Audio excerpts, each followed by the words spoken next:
What's up, guys? I've been bottling all of our Mountain Dews. So I'm just gonna cut to the chase. I'm sure you know about the series on the channel where we review dews.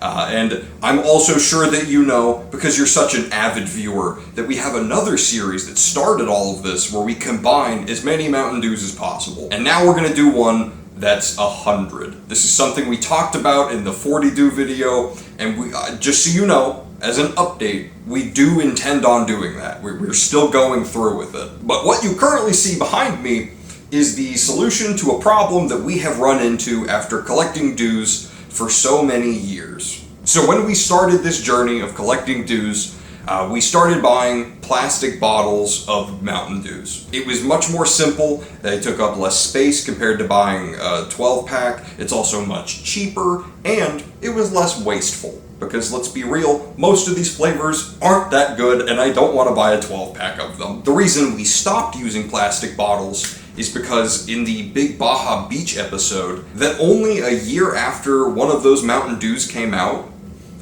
being in the plastic bottle made it so that it tasted like hot plastic.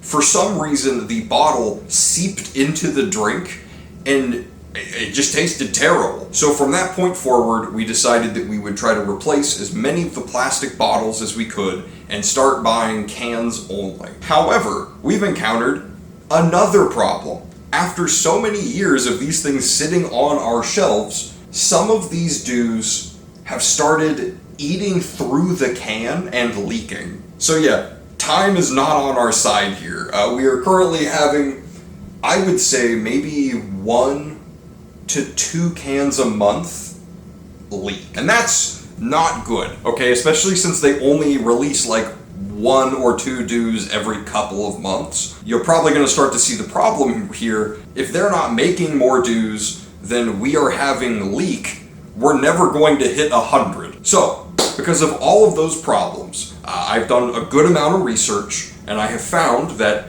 taking a tab out of the beer brewing community, that using glass bottles and capping them off is probably our most cost-effective way to save these dews from leaking. Reason being is that glass bottles, unlike plastic bottles or metal cans, do not react with soda in any kind of way. Now this does have some drawbacks, and you probably have some questions about this.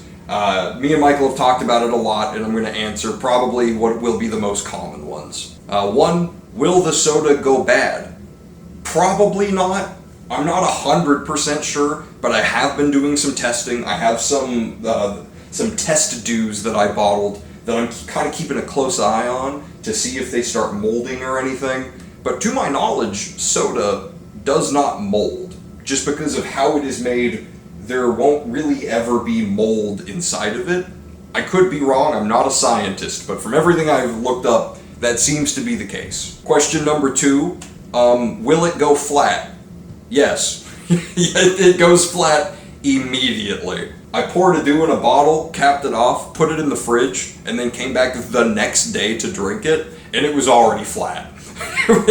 Just that little bit of air that is being sealed inside of there will make the drink go flat. However, I don't think that's going to be that big of a deal. Even back in our 40 Dew video, that thing was flat by the time we drank it. It takes hours to pour all of those dews into that big thing and then put it in the fridge to kind of re-chill it to a acceptable temperature to drink. And then by the time we drank it, it was kind of flat.